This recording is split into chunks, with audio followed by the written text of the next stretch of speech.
Can you lose weight without being in a calorie deficit? Well, yes, you can, because you can also lose weight without burning any fat.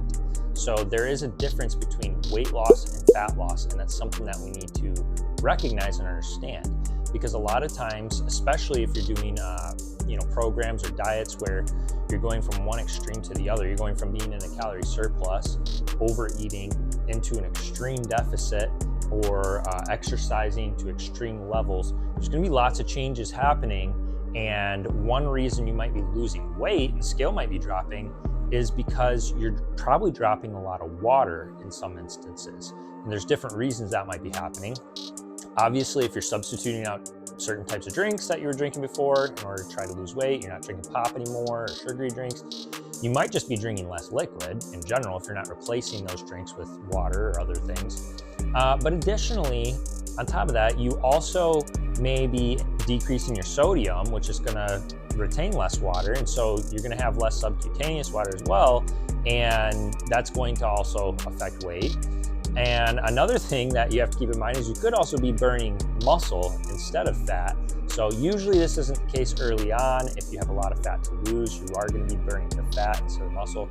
But if you're not working those muscles out, you're not really training them, and you're in an extreme deficit especially, you can start burning muscle, and if you're not getting enough protein as well. So there's different factors that come into play on what you might be losing when you get on the scale and you see that the weight has gone down.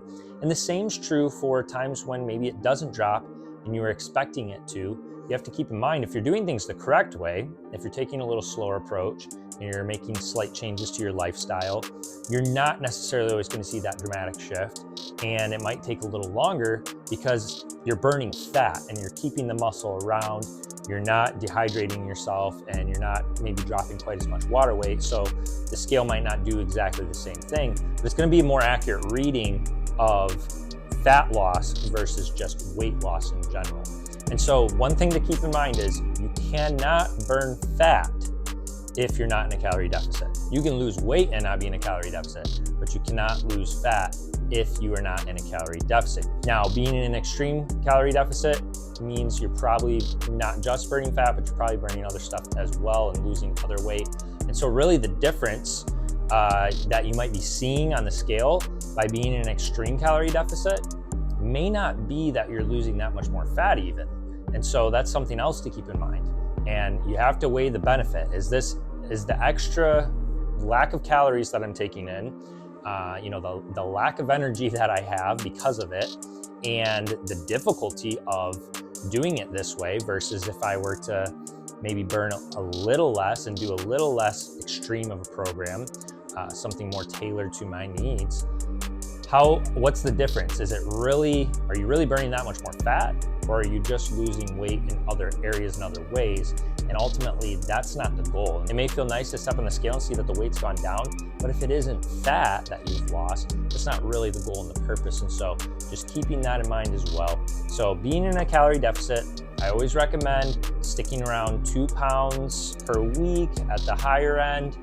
If you've really got a lot to lose early on, you could go a little bit more aggressive than that. But extreme deficits start to have other negative effects with them, and it also is usually not maintainable for people long term.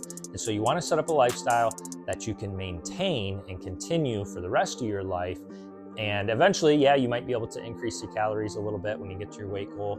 You might not have to track so closely on what you're consuming, and you can get a little bit more relaxed with it.